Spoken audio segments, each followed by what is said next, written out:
Ассалаумағалейкум, құрметті қазақ елі. Мына өнеріме өнер қосып, қазір ақындығым дамып, шабыттанып, бір өлең жазатын болдым. Енді қазіргі өлеңді қабыл алыңыздар.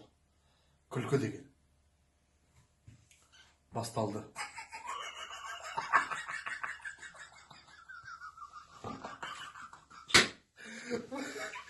Екінші шумағы.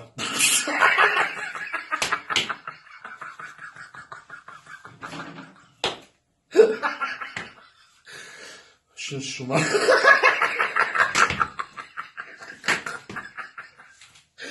Ой, болай. Аяқ жағын былай бітірсем. Ұйқасты ма?